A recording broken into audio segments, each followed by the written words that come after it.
2026在南海这边会不会有一个新的态势或局势的发展呢？我们要讲的是说，因为在南海，大家常知道这个南海主权争议，那杠得最凶的就是中国大陆还有菲律宾。菲律宾方面呢有美方的力量、美方的影子。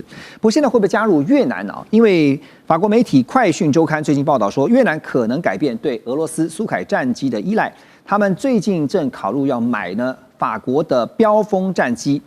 Rally News 这家媒体分析呢，可能的举动这项可能举动会影响到区域的局势。如果越南成功整合了标风战机的话，它很可能会对地区的对手造成威慑，尤其是在具有争议性的南海海域上。那越南买标风的决定势必会影响到俄罗斯现有的这个国防结盟。采用欧洲技术意味着呢，这个越南军事战略的多元化，进而去重新塑造越南的外交格局。那我们向来知道，东南亚国家包括越南在内，这个向来是以竹子外交，就是他们这个风向这个非常的敏锐哈。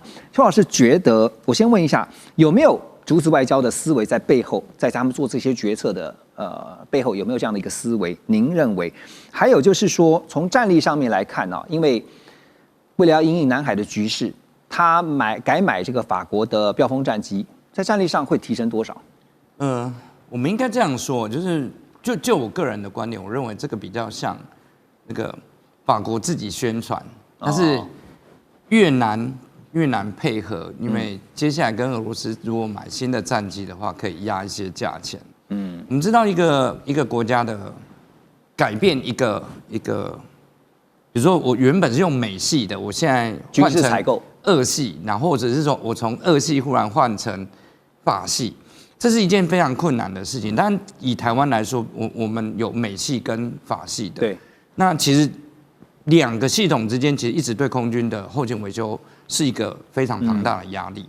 那同样的，你映射到对越南来说，我认为在可能的范围之内，以越南现在手头上面的外汇跟它的经济实力，真的要去买法国的阵风战机的能力还是有限，除非法国马克宏愿意 do favor 给他很高的折扣，可能可以引诱。那因为我们知道，在去年印度跟巴基斯坦空战之后，其实阵风的订单就一直被砍单。那所以法国当然很希望说利用这次找到一个出口。对，如果越南愿意采购，那他可以跟其他的国家解释。但是也因为其实越南真正要加强，其实应该是海军的力量，因为毕竟南海冲突是在海面上，你海军的实力不到，你即便你空军跟解放军好了1:1，50-50好了，可是你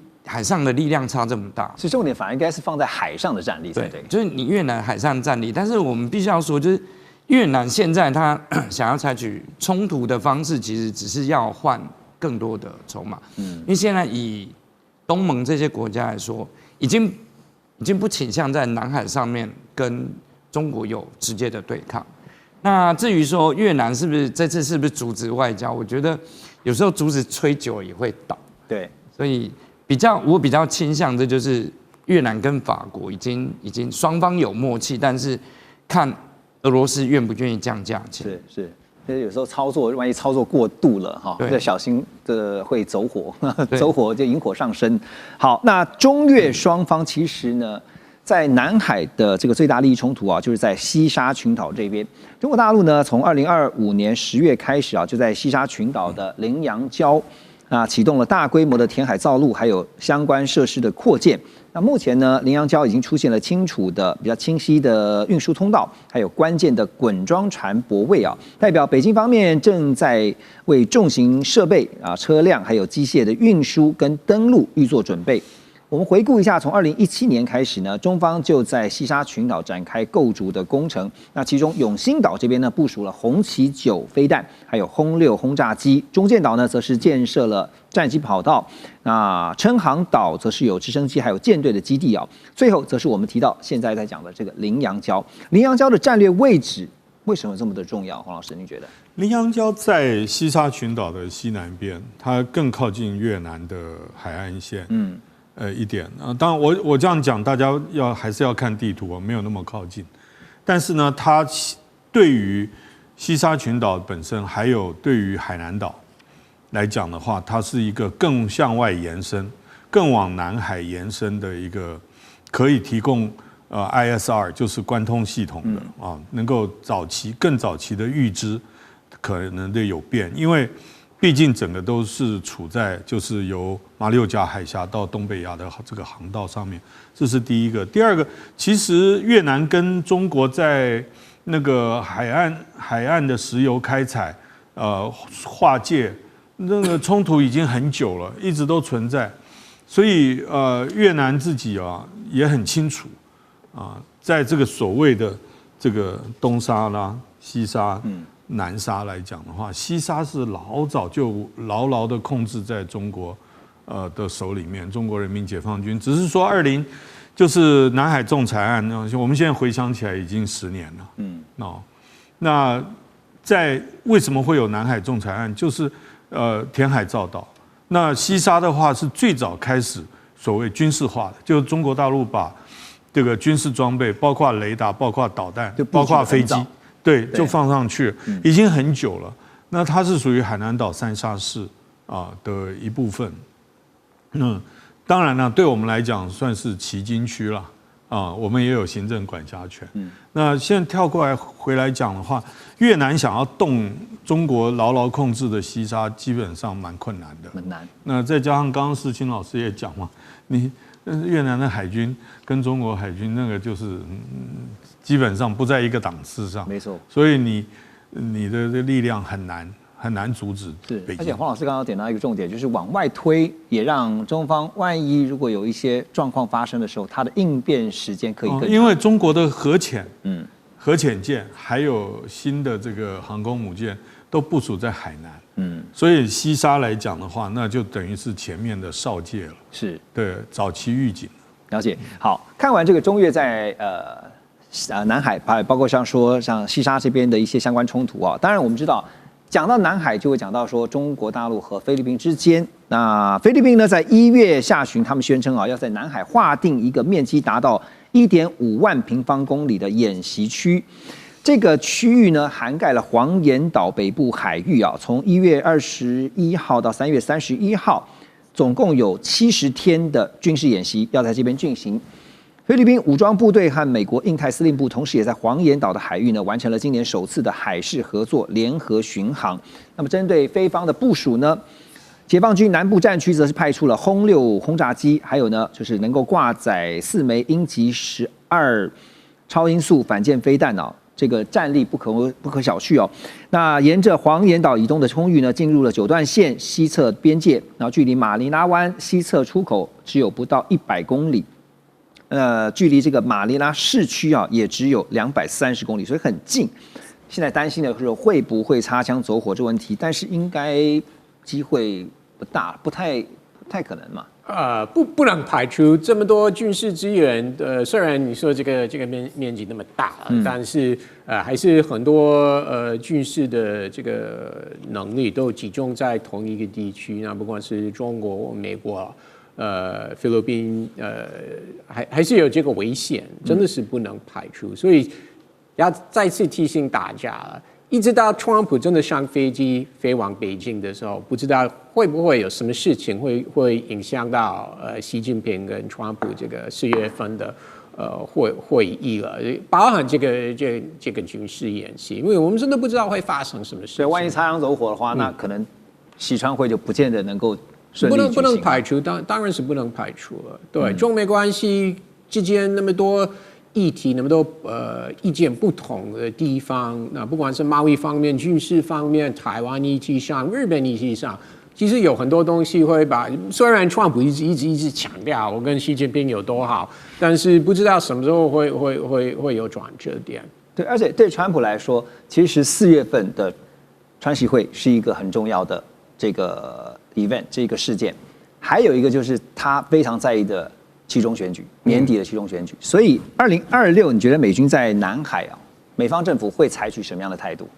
这个都是由特朗普决定了。你觉得他会用什么样的态度来面对？第一点，他会认为这个是区域的盟友，不管是日本、菲律宾、澳洲、南韩等等国家，你自己要在前线了，所以他至少会鼓励或施压，向这些国家施压国防预算要再次提高。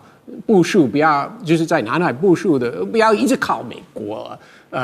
同时也有中东的问题还在。我为什么提这件事情？因为最近 Lincoln 航母就走入南海没有很久了，突然就改航到中东了。Okay. 所以还是有其他的因素会影响到他在南海的美国在南海的这个今年的这个部署。然后要看川普要不要为了南海或为了周边的国家，不管是台湾、菲律宾。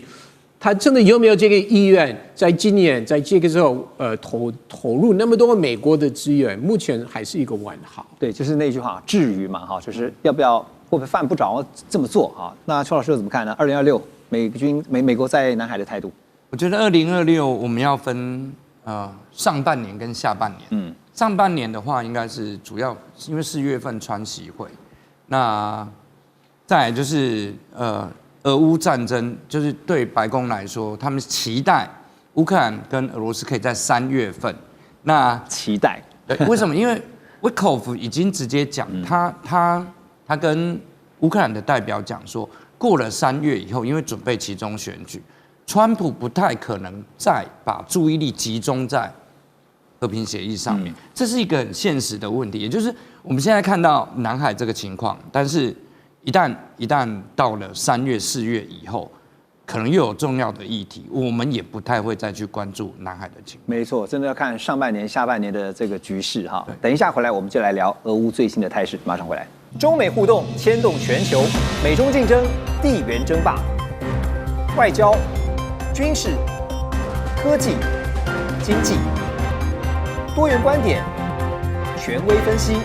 一同掌握2026全球新秩序、新赛局。每周6日，寰宇全世界带您走进全世界。好，这一段来看俄乌战场上的最新态势啊。目前最新的发展是看到，因为乌克兰的后面呢，其实现在还有欧盟的大力支持啊。不过最近北约的秘书长吕特，他这个礼拜呢，针对俄乌最新的这个状况，他表态了。他说，一旦俄乌冲突结束，北约成员国的部队就会踏上乌克兰的土地，不仅涉及到地面部队，还将会包括空中战机以及部署在黑海的舰艇啊、舰船等等。但德国《世界报》跟德国联邦国防军的汉姆特史密特大学最近呢就推了一个兵推啊，结果这个结果呢却让大家非常的惊讶哈，因为呢他们是假设2026年，就是今年的10月份，如果俄罗斯入侵立陶宛的话。那俄军呢，只要用15000人的兵力，在几天之内就能够摧毁北约哦，是北约的战力，而且是控制波罗的海地区。立陶宛军方对于这个兵推的结果啊，则是表示，这个是持保留的态度啊。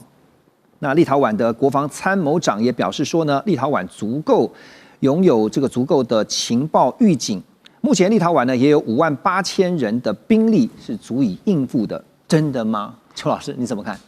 这个其实蛮符合我们的预测，最主要是要看这个，因为它是一个演习响定嘛，最主要是要看它演习响定，因为立陶宛跟俄罗斯除了海外飞地以外，其实并没有直接跟俄罗斯接壤，所以这个兵队其实很可能是从海外飞地，从波罗的海这边。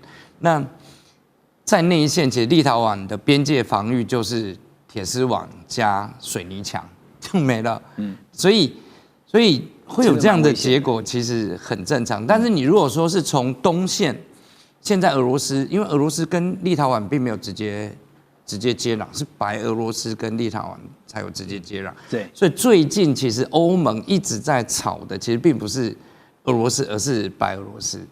那立陶宛就波罗的海几个小国不断的在讲的是他们跟白俄罗斯之间的边界，他们感觉不安全。但是我觉得这个，因为我们并没有实际上看到他们兵推的过程，但是如果是从俄罗斯的在波罗的海的海外飞地，那其实一点都不意外，就是1000人也可以，因为你要翻过那个围墙，他在围墙旁边是没有任何的警戒，它的部队是放在第二线。那甚至我们可以讲，就是如果我们把这个兵推改换一下好了，今天不是俄罗斯入侵立陶宛，而改成乌克兰入侵立陶宛，搞不好军的数量也差不多。也差不多。对，因为现在其实欧洲最强的陆军，欧洲军力最强的陆军是乌克兰。所以我们过往一直在看，就是北约其实是由美国撑起来的。